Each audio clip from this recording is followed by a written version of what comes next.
What's up, everybody, and welcome to this installment of JJG and the Face. It's me, your favorite JJG, Jacob James Garcia, live in location in Adelaide, Australia, with my dear friend, my guest, at one point my tag team partner, the one and only, Elle Diablo.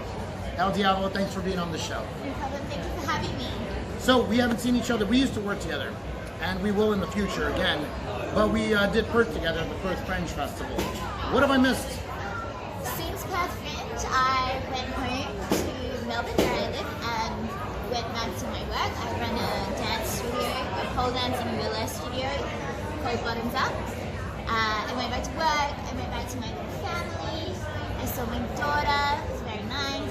Bon bon. Bon bon. Bon bon loves Jacob. And then now I'm back in Adelaide. I just finished my run in After Hours Cabaret. And I'm going to party tonight and go home tomorrow. Nice. So that's one of the reasons we talked about this. I wanted to have you on the show because you and I had discussed you come from a world of sideshow and a world of dance. And that's a really cool combination. And I asked you in private, I was asking her, I was like, what is burlesque? Because I've seen lots of forms of it. Like any other art, I'm very kind of hot and cold on it. You can see some really top-notch stuff, and you can see some lower-level stuff. When someone asks you, like, what is burlesque, what is it to you? I think what it is to me is very different to what it is for a lot of people. So the dance school that I am part of, we really specialize in neo-burlesque, which is your non-traditional, less classic styles. Very heavy on the parody, very weird, definitely a lot more like the newer style. Burlesque was initially in Victorian times a parody art form, so it was mostly people making fun of politicians, famous people in the day, that sort of thing, and then it moved from that into the sort of more erotic arts as it came to America. So you would usually see a burlesque show in America around the 1800s, wherein you'd have some sort of risque-ish, not risque by our standards, but risque-ish dressed women and comedians. There's usually a lot of comedians and the master of ceremonies sort of running the show. And then from there, it went through like the 1920s and 30s, it really started to move into these bigger sort of sometimes club productions. I think that most people are most familiar with that. And then in the 1950s, we had like your Betty Page, your Temper Storms. Wait, Betty Page was burlesque? Yes. Betty Page, outside of pinup, you can get DVDs. Not that we really do DVDs anymore, but you could get... We don't? Well, not really. Okay, fair enough. No, I was about to say, my parents have Okay. Yeah. Point sold. My parents have DVDs. Yeah, well, if you go to your parents' house, I forgot what it's called, there's a variety show that you can get with Betty Page in it. And she does a lot of like, it's basically just pin-up in motion. Okay, gotcha. But she's in her very Betty Page outfit, and she's very cute. She does a lot of that sort of cheesecake style burlesque, and then there's a lot of really racist MCs. Like it's basically 1950s burlesque and racism, and then like they layer that with some misogyny, and then it's naked woman again. So that was really the flavor of the time. What came first for you? We didn't discuss this. What came first to you? Was it burlesque came first? Was it dance first? Was it sideshow first? Like, how did that order happen? Because you do it all. Yes. So for me, it was actually I learned to pole dance. That was really the crux of everything. So when I was 16, when pole dancing first came to Australia, a woman who lived in my apartment block, who I was friends with, said, oh, you know, there's a pole dancing class being here, we should go. And I was like, yeah, I'm totally into that. I didn't want to go to the gym and get offered an exercise that was different.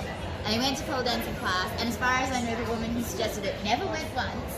And now 16 years later, I'm still pole dancing. But then from that, I went and I worked in clubs, and I sort of really kind of became quite enamored with the showgirl sort of aspect of dancing and performance. And then I left clubs and I sort of stayed teaching, and then I went to circus school. I met someone actually. I met someone I was doing poker in a strip club, and I met someone who, as we all do. Yeah, who had come in to play poker. He used to come in all the time.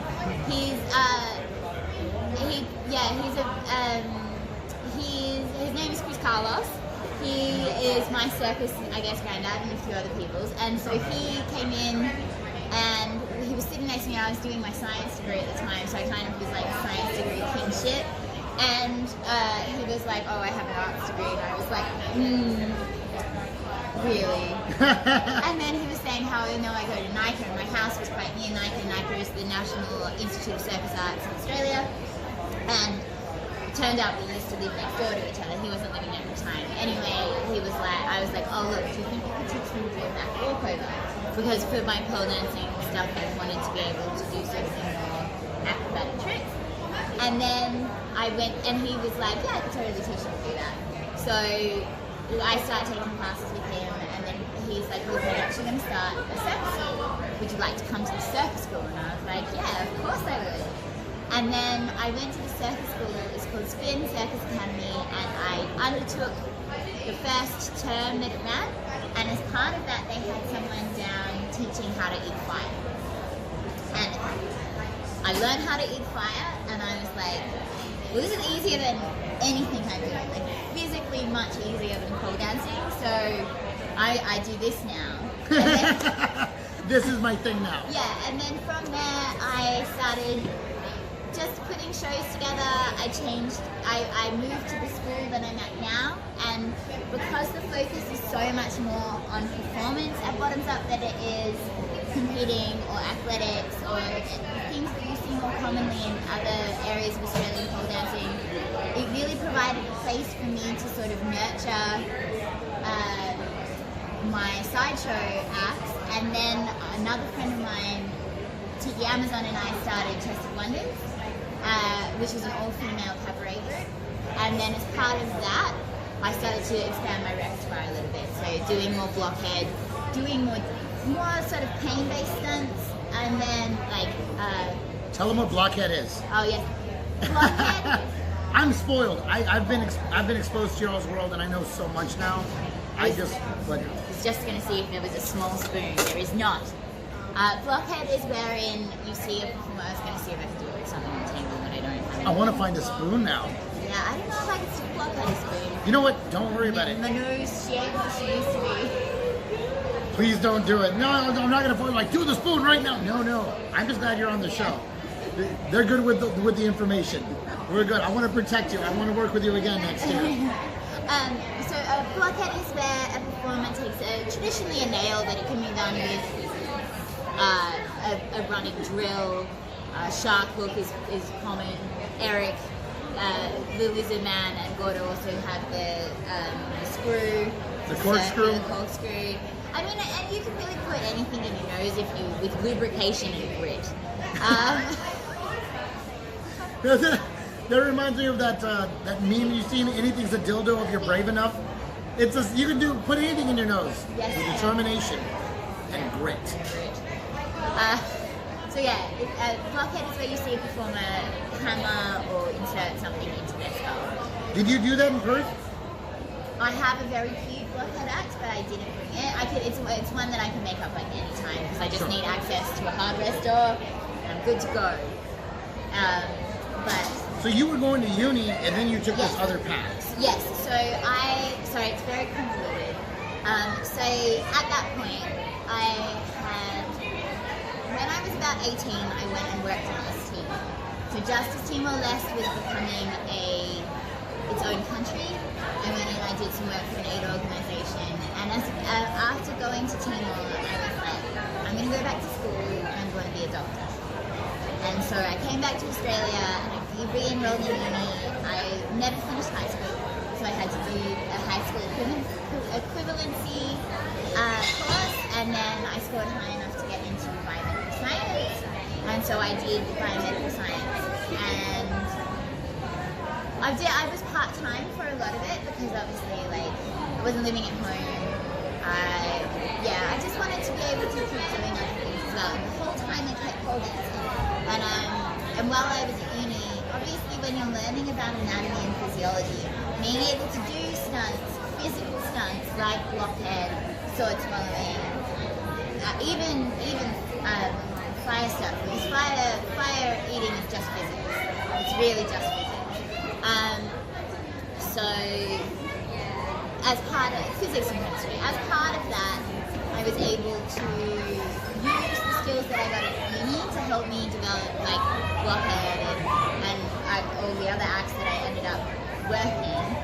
So while uni was happening, that my arts degree that I had sort of poo-pooed Chris for was simmering along beside it. And then after Chest and Wonders really took off, I decided that the next logical step was to start swallowing silk. And so there began my pointy journey into props fellatio. So when here's the thing. So we work together, and I'm not going to have someone that's not great on this show. We got to work together, but I've worked with a lot of people. I've seen your show. And here's what's crazy. We were doing a grind tent, which I've described before. Is the grind tent that we go show after show after show. We're not doing an hour production. Her and I started working together, me and Elle Diablo, and I saw differences, leaps and bounds from show 1 to show 2. Not that you didn't possess the skills, not that she didn't possess the skills. It's clear you did. But I saw you pivot. And now it's making a lot of sense. With all your experience of all these different levels, you were able to say, oh, this time could better be spent doing this. Yeah. And you made so many moves in a matter of days to where at the 3 days in, you're like, oh, good move. Like I'm watching you pivot, I'm like, that was a good choice. Yeah, I really was looking forward to doing the grind tent. It's not something, so a lot of microphone time is not something I've had a lot of experience with. And because I usually present in a cabaret format, there's someone else on the microphone. There's a clear distinction between audience and performer. I don't have to interact with them very much. I literally am told when to get on, someone else starts my music, and then I get off when I'm done. So being in the grind tent, it meant that it was like my job to talk. You never knew what kind of audience you were going to get. I told the lettuce story. We'll have to. Yeah. The lettuce story. Oh yeah. The lettuce story. That happened. No, it was crazy because she has a show, and the great thing is, just like with a comic, as you all know, is you just pick and choose what you're going to serve your audience. She has a lettuce. You tell them. It's your story. So this is a great example of what makes a grind tent so interesting for us as performers, but also interesting when you're sort of trying to advance your skills. Because like again, it's not like being a comedian where your whole thing is a back and forth. Sometimes, you obviously want to always put the energy out and you feel what your audience is doing, but it's less in a cabaret format I usually do, feel less involved. But I have an act where I make a salad. And I'm dressed as a superhero, and Bonnie Tyler's holding out for a hero is playing. And it's a really fun show, but I have an audience member who comes out. Yeah, I do this face a lot. Young girl from the country goes to the city to try her luck, holding nothing but her Aldi bag full of vegetables. Will she make it? Who knows? We'll have to watch. But so I have an act. Usually the format is the MC pulls the person out and gets them ready behind stage, and the outfit they have to come out in is a reveal. But obviously that ain't gonna work when it's like you and 10 other people in a tent where you're that far away from everyone. So I was getting them out and putting them in at the start of the act, and I felt like it worked pretty well. It did. Except for Andrew. Andrew was a different story altogether. Andrew, get your shit together, Andrew. Your friends threw you under the bus. Yeah. We enjoyed it very much. Well, I've been telling the story around Fringe now. Like it's my war story, where people are like talking about times that they had a difficult audience member, and I'm like, let me tell you about Andrew. So Andrew had been really great. Like he was having a nice back and forth with Jacob during Jacob's set. He was pissed, but he wasn't fucked. Pissed is drunk. Oh, sorry. Because, he wasn't angry. So you said he was pissed, but he wasn't fucked. That means over here, that means he was drunk. It's just like, oh, I got proper pissed last night. Yeah. They got super drunk. So yes. Yes, sorry. He was intoxicated, but not so intoxicated that you wouldn't pick him out of an audience. Or like, maybe he was because he did fall over. He did fall over. Yeah. Okay, so she goes up and at one point gives him a couple little hip thrusts. It was a sexy move and also kind of funny. Andrew.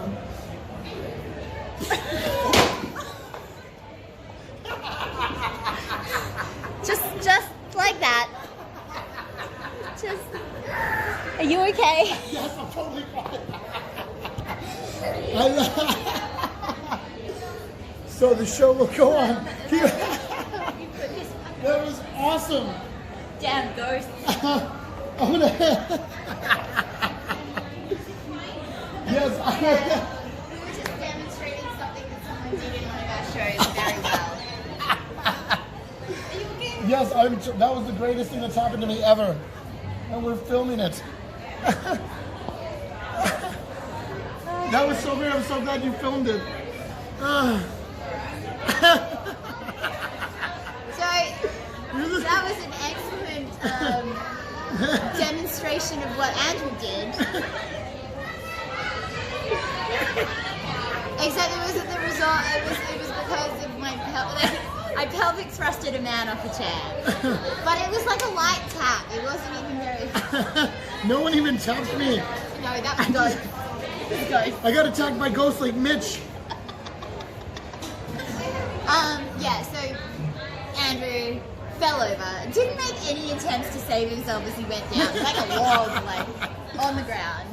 And then I picked him up, as is appropriate, I guess. Can't leave the audience laying on the ground. And we kept going. And as part of the act, I have a Aldi shopping bag. Do you have an Aldi in America yet? What's an Aldi? Aldi is like it's a grocery chain. H-E-B for us in Texas. Yeah. Walgreens, H-E-B. The cheapish end of like it's not your good quality. It's good quality. It's not expensive. So I have my Aldi bag, and in my Aldi bag there was some lettuce, and I pulled out the lettuce. And as I pulled out the lettuce, I saw Andrew visibly stiffen. I mean. Yeah, like that real kind of visceral reaction. And I was like, oh, that was weird. And then as I advanced towards Andrew with the lettuce, JJ will now demonstrate. Yeah, he just freaked out. And you were such a great person about it, because you did what was perfect. She literally got the lettuce and teased him with it. His friends, he freaked out. He said fully freaked out. Like completely freaked out. Yeah, like I stopped because you know the difference between when someone's having a laugh and when someone's like, you're distressed. Anyway.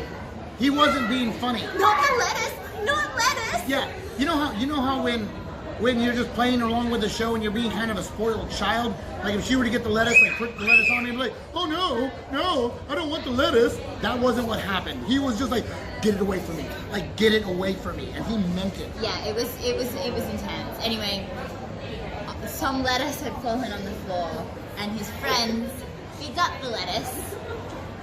Yeah. It looked like he was gonna cry. He was grossed out.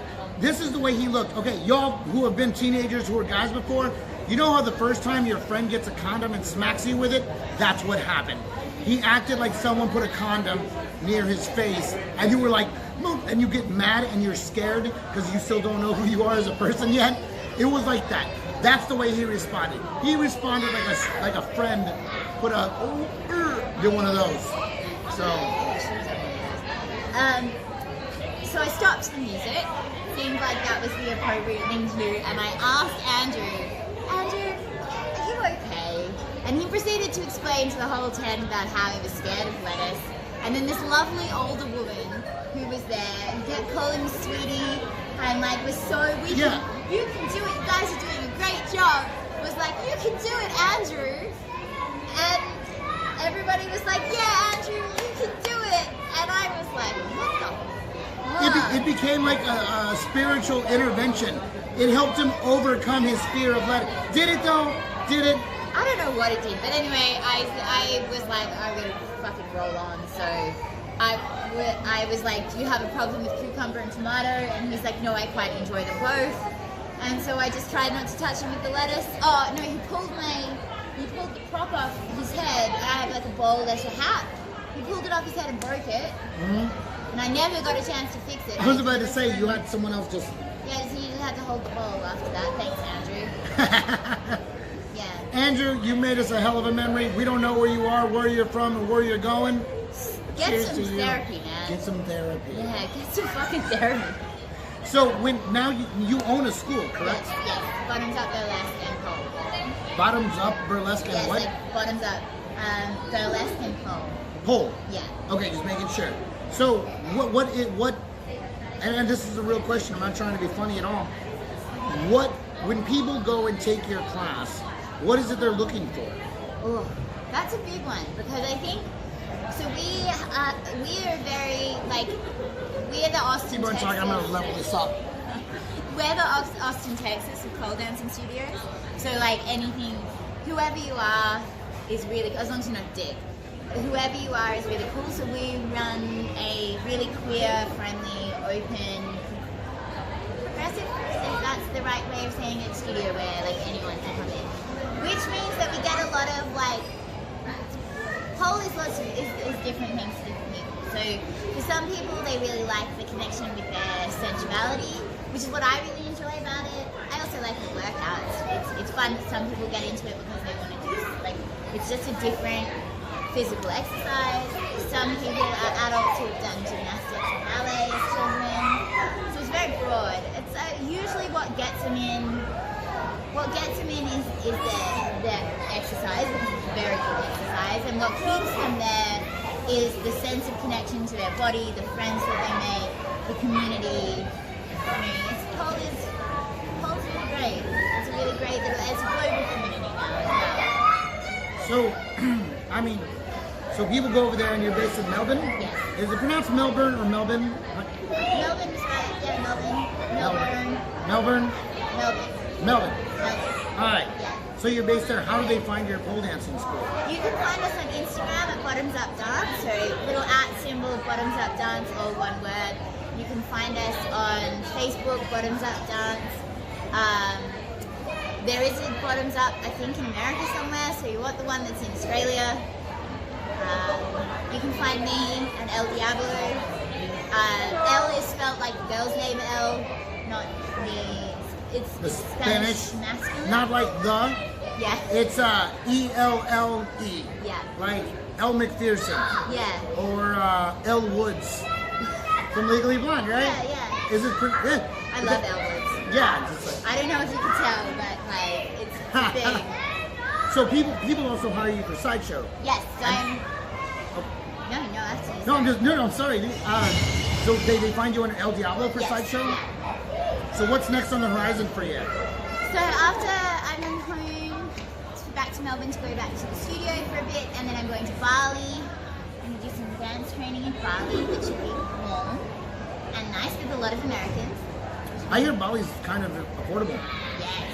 Okay. It's very affordable. You should consider. You remember that other nice couple that we met? Which one? We met a few cool people. Tattoo's expensive Rolex. Oh yeah. Yes. Yes. The one with 5 kids who were she licked his watch. Yeah. That one, right? Yeah. Yeah, the guy dropped his beer. It was a really good looking couple, So good but he looking. looked like he probably had a checkered past and has decided to do well by it. But a beer almost fell. It went on his watch without hesitation. She just licks it off, and both of us are like, that's a good couple. Yeah. They got a spark. We were talking to them and like, I literally spent the whole conversation being like, yes. She was, I was like, I didn't want to ask, but I still was like, what if they were hers? you know, I think they were, to be honest with you. Yeah, they didn't have the distinct, like, you know, when you have where you can see where the implant is. Right. Yeah, lucky ladies. Very lucky lady, and probably a hell of a bra. Oh yeah, tiny back. Like friends of mine who have got very small rib cages, but huge boobs, very hard to find nice bras for. Well, from talking, she had the money. They had the money to do it. They were talking about just hanging out on a Sunday, drinking champagne in bed, having breakfast in bed, and both of us are like, it must be nice. I know.